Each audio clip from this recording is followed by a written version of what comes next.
Inongko atur pambuka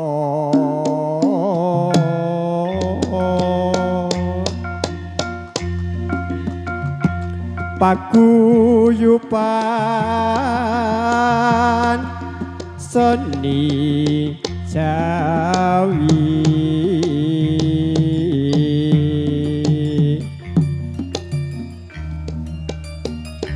wahyu turangga budaya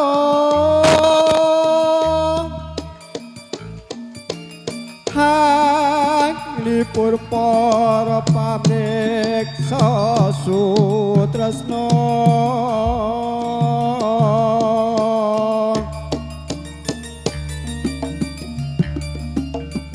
mugi tansah angrembaka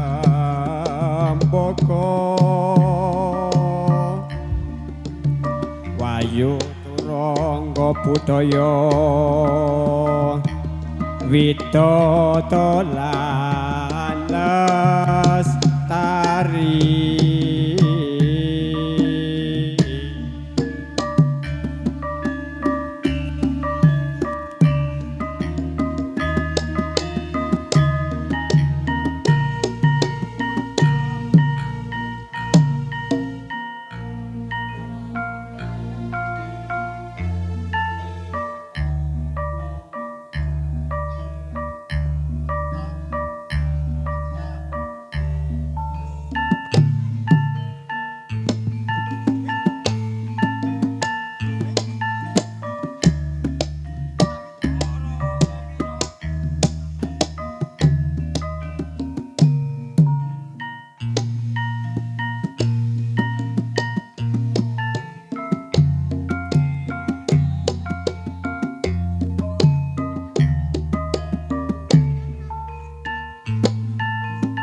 Aki Rangga Metut. Aki Rangga Metut. Tet.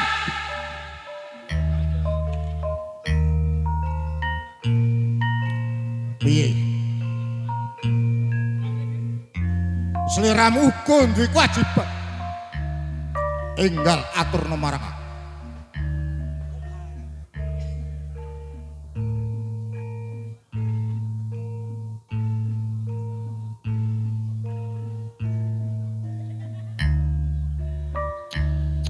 Cik Taun sabda dawuh Kanjeng Adipati Ra Penangsang. sira uga duwe kewajiban. Iye, Enggal aturna marang aku. berkah pangestu dalem sowan kula wonten ing Jipang Panolan. Sungkem kula konjuk Kanjeng. Iye. Iye, Kanjeng. Genep aturmu Betaun. Iye. Piye? Terusno anggonmu mimpin sakabehing para kawula kabeh. Iye. Saderengipun abdi dalem taun monjuk wonten ngesa sampeyan dalem Kanjeng. Ya. Lepat sih pangapunten dalem. Wis ora dadi Iye, apa. iye. Heeh. Anggen kula ngladi dhateng sedaya para soreng. Sedaya sampun ketingal cancut gumregut Kanjeng Adipati. Inggok bilih negari dalem katempah jajang 4 manca negari. Sekap adi dalem pun metaun Kanjeng. Iye. Kaya mangkono. Yen Jipang Panulan sak wayahmu mungsuh saka 4 manca negara. Iye Kanjeng. Ora bakal kecok. Aku masa bombong pengali. Taun. Iye. Boten nglisemaken Kanjeng. Ya, bener. Niki malah kula ngempalaken sedaya para nim-niman. Terus Kula aturi mreksani wonten ngersa dalem Kanjeng. Iye. iki arep ngelipur. Para menteri Iya. ingkang saged beksan wonten ngersa dalem Kanjeng. Heeh, Iye. coba aturna, Taun. Bocah menteri diaturi ngadhep ngersa dalem Kanjeng Adipati.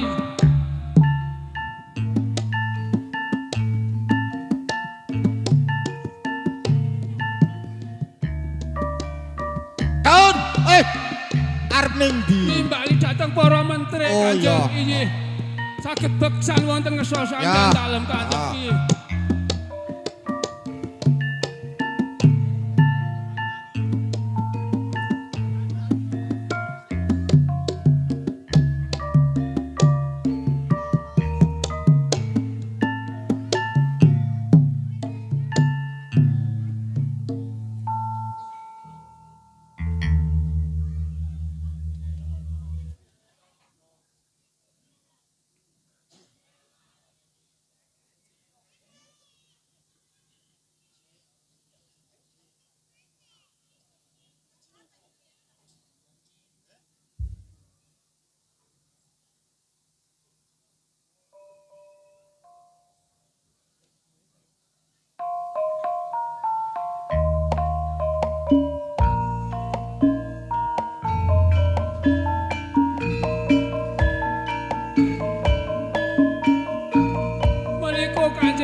Ya, aku marem, Pak.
dawuh Kanjeng Adipati. Aku rumangsa seneng. Iye, menika anggen kula ngladi dhateng sedaya para menteri Kanjeng. Kaya mangkono kuwi diterusake kanggo sak lawas-lawas. Mula ngene taun Sabda dawuh Kanjeng. Aku utusan karo Soreng Rono utawa Soreng Rangkut. Saengga sprene huruf ana kabulsanan. Prayogane kaki rangga metaun dipun tenggo sawetawis Kanjeng. Awit ing pajang wonten ing Jipang Panulan menika tebih sanget Kanjeng. Dipun srantos sawetawis Kanjeng. Iya, aku manut.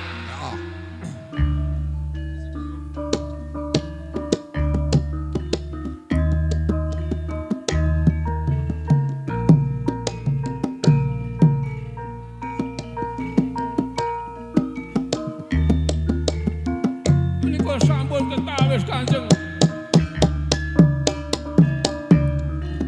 Maju bocah Soreng, maju. Aja padha wedi, maju.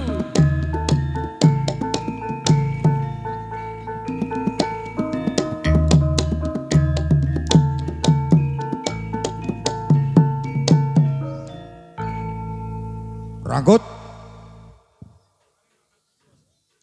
Aku selak kapang banget marang slira. Pi. Nalika semono tak utus mateni Hadiwijaya ing pajak.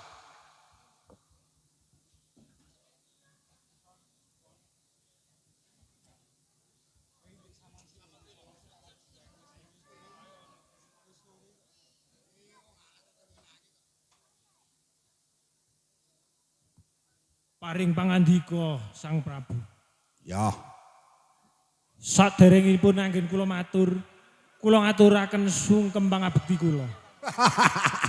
Genep aturmu. Kene rada maju marang aku kene. Piye? Enggal aturno marang aku.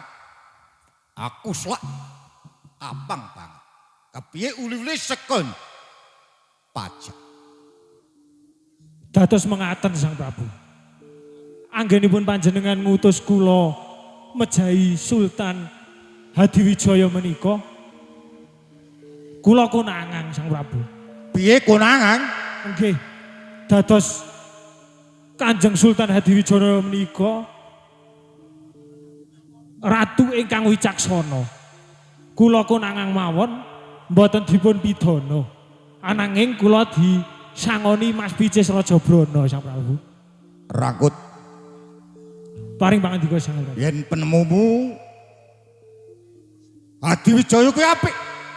Nggih, sanget sae sanget Sang Prabu. Nalika kowe nang ngarepanku sumpah-sumpah. Deku-deku ana telapakan. Nanging kena apa? Iku apa? Nika Mas Picis Rajabrana. Jipang Panolan kuwi akeh. Bondo Bandung. Ora butuh akeh kepajak. Kula aturi sabar sawetawis Kanjeng. Menika laris soreng Kanjeng.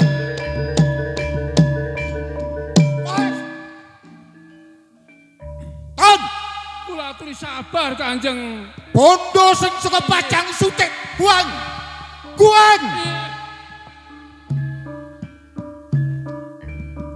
Sampun kula bucal Kanjeng. Kula aturi sabar sawetawis. Rangkut. Nalika semono kowe arep mlebu ana ing Pajang. Tak kanteni brongot setan kober. Piyantelan Jipang piye? Coba aturno marang aku.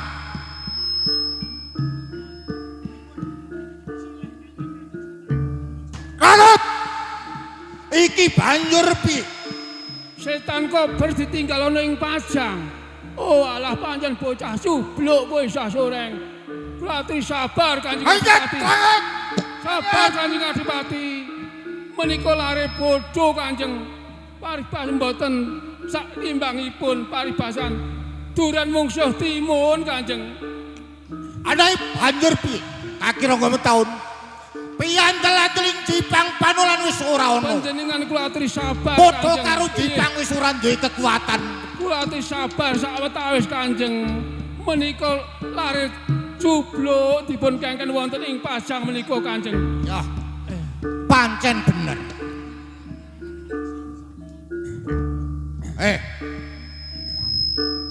Piye?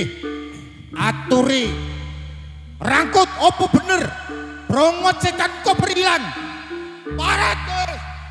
Sabar Kanjeng, sabar dipun pecahno menika pecah Kanjeng.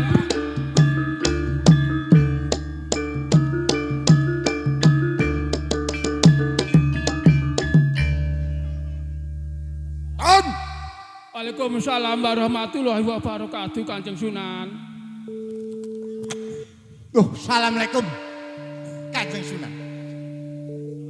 Waalaikumsalam warahmatullahi wabarakatuh. Monggo. Penangsa. Iki kat sopo? Siramu kecubluk. Monggo lekahipun. Kanjeng Sekeca.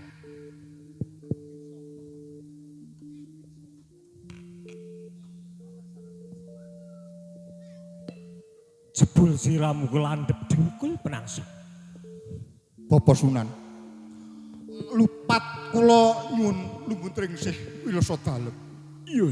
Amargi saking kebraning manah. Brongot setan kober menika kantun wonten ing Pajang. Siramu yen tak tahu anane mung ngapunten karo ngapunten penangsa. Bocah soreng dudu tandingi yen kok kongkon supaya merjaya Hadiwijaya ana ing Pajang. Nek menika lepat, soreng kekalih menika lepat. Amargi piyandelan-deling Dipang Panolan menika sampun tilar wonten ing pajak. Dadi lupute kabeh bocah soreng kuwi brongot setan kober kok tinggal ana Inggih, leres wonten ing pajak. Inggih. nanging Prangsang. Kados pundi Bapak Sunan? Mbok ajaro nganti mati. Bocah soreng kuwi mung tetep nganti tukang maling pati.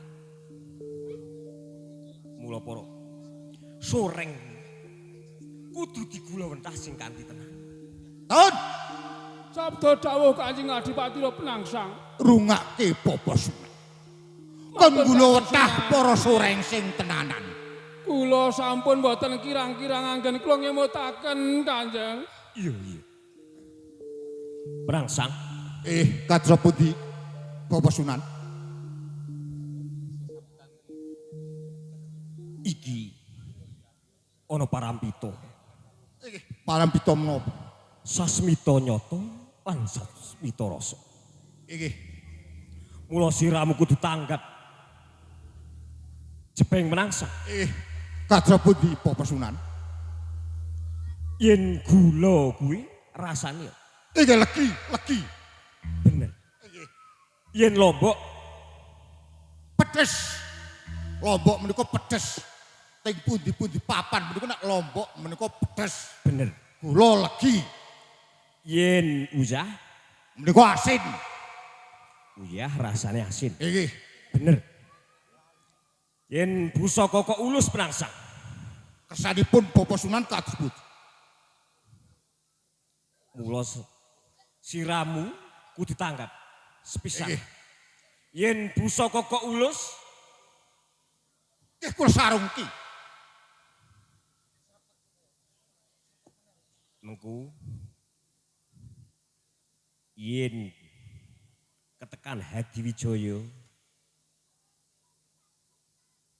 sarungna Prangsang. Nggih mangke kula sarungaken.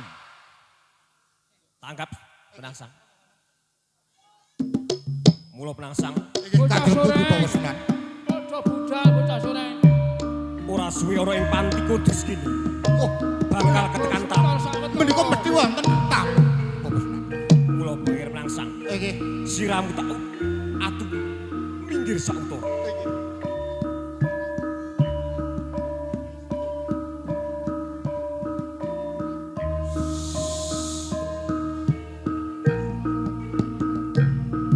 Jebeng Prangsang. Kados pundi? Dampar palungganmu wis tak raja. Nggih. Mula batik. Sing sapa wonge nglanggahi dampare palunggan Nggih. yen ora oleh enggak ibu sebab Oh nek nglenggahi wonten dampar menika apes. kena apes 40 dina 40. Nggih. Kula yo Prangsang Nggih. mengko yen Hadiwijaya tekan diatur enggak ana dampar. Nggih. Taun Pripun Kanjeng? rungokno Inggih kula sampun. Bapak Sunan wis sampun ngraja. mujud Kanjeng Sunan. para cakra ning dampar. Mengko yen Kula Kanjeng sampun Sultan inggih, menawi kon Kanjeng lenggahi Sultan rawuh, ana ing menika mangke Dampar. panjenengan lenggah ingkang Yo. diri menika Kanjeng. Penangsang lungguh ana ing Inggih. Klatur emut Kanjeng mangke. Sultan Hadiwijaya supaya enggak ana ing dampar. Inggih. Inggih. Inggih. Supaya ibu Kula sampun mudhang Kanjeng Sunan Kudus. Inggih. aku bakal jaluk pamit Inggih. bakal babar ngelmu anyar Penangsang. Oke, monggo. Njaraken sugeng tindak Kanjeng. Inggih. Assalamualaikum. Waalaikumsalam warahmatullahi Waalaikumsalam wabarakatuh. warahmatullahi wabarakatuh.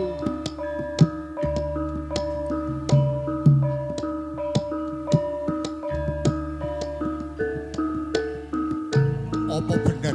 Panjenengan ngatosaken Kanjeng Adipati Taun. Penangsang. Ning Bapak Sunan Kudus sak ora ngapusi to. Boten, Ya. boten. Menika nderek kersa dalem Kanjeng. Oh iya. Assalamualaikum. Assalamualaikum warahmatullahi wabarakatuh. Waalaikumsalam. Taun kaya ana tamu. Sopo? Iya, menika Kanjeng Adi Wijaya Kanjeng, Sultan Adi Wijaya. Adi Wijaya teko. Iya. Monggo, kecaken lenggah Kanjeng Sultan. Monggo, monggo. Lenggah ingkang prayogi Kanjeng. Kakirang komentahun. Sabda dawuh Kanjeng. Menika palenggahanipun Rama Sunan Kudus. Kula niku namung tamu. Iya. Taun.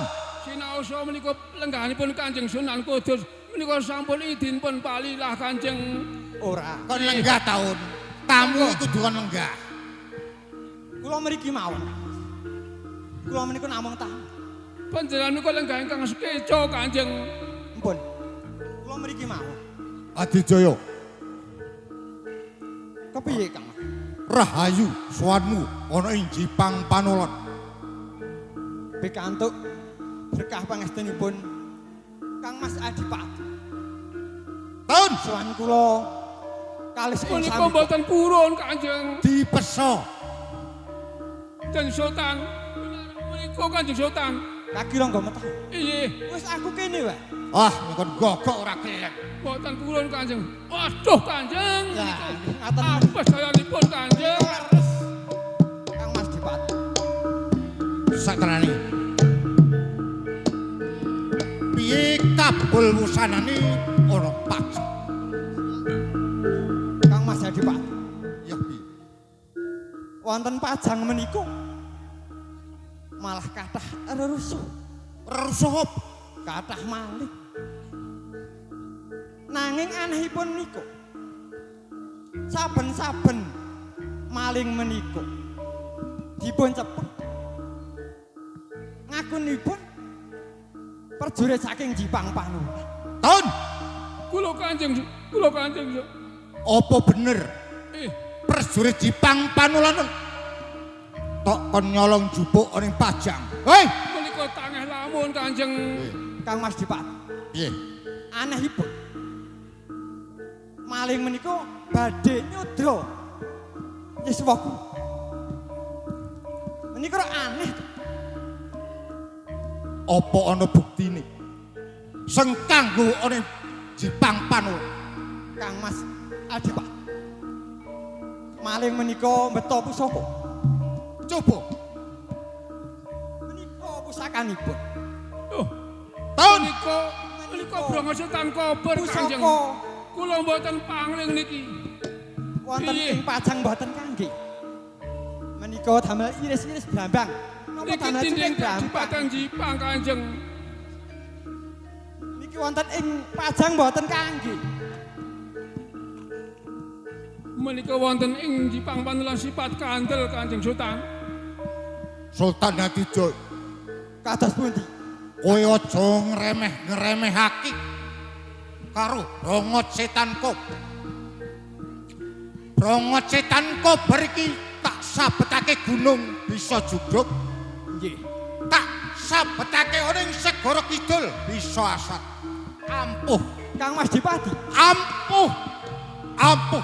pajang inggih kagungan sifat kandel. Pusaka Kyai Cote. Menika ampuh sanget. Ampuh iki. Ampuh iki. Menawi Iki Brongot Setan Kober. wonten segara asat Tinggalane wong tuaku. kula tamani Ampuh iki. saged mulih. Wonten Gunung Jugruk kula Ampuh. tamani. Ampuh. Brongot Setan Kober. Ampuh Sarungaken Kanjeng. Ampuh. Jepang penangsang, sarungno. Jepang penangsang. nyun pangapunten Rama Sunan Kudus. Mboten tanggap ing sasmita Kanjeng. Sampun Bapak, sampun kula sarungaken.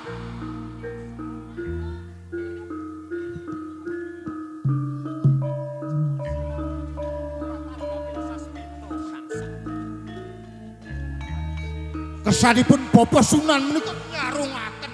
Sampun kula sarungaken. Kados pundi menika Rama Sunan Kudus? Penangsang. Nggih, kajaba. Yen ngono.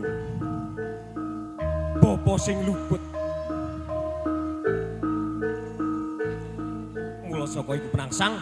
Nggih, kajaba di Bapak.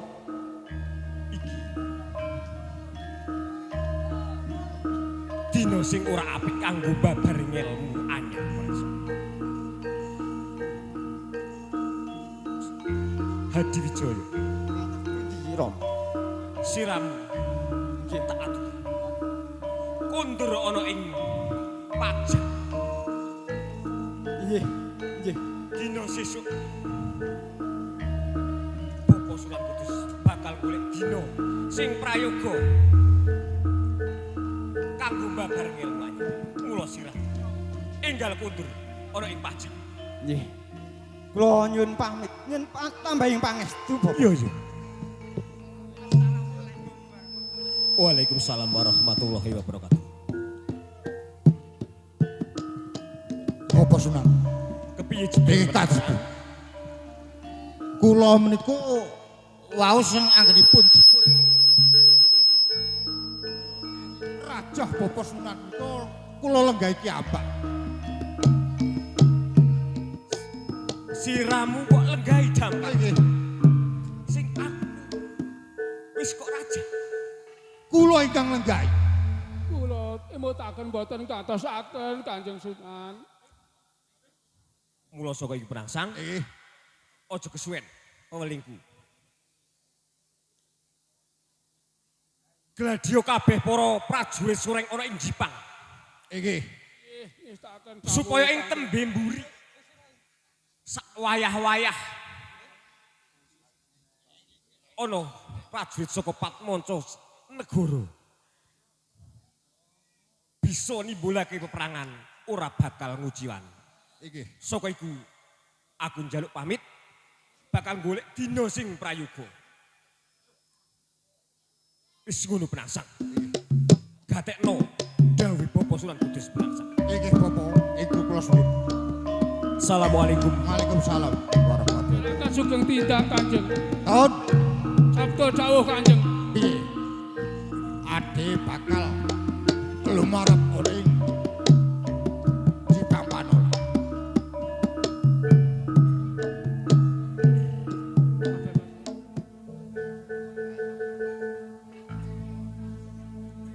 Kabeh para Sureng.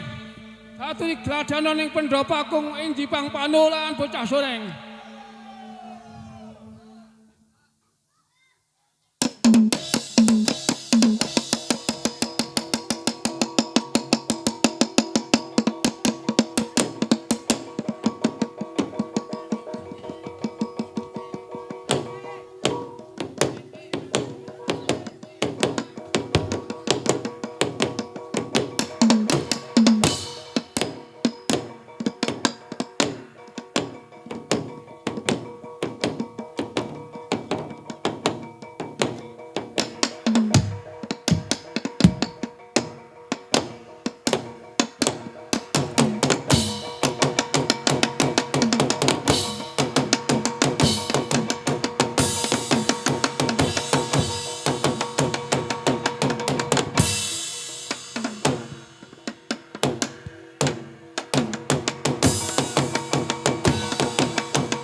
Sorang percure panangsang naliko gladen ngajurit pranti krida padang nikan angge nyongap timring nagri ngelabui tekeng pati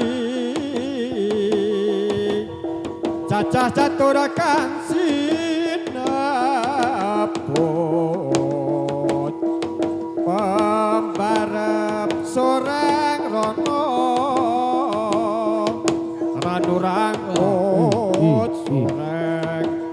pati dadya piandeling negeri ing Jipang Pamolan.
Prabowo ing Kasultanan Pajajaran.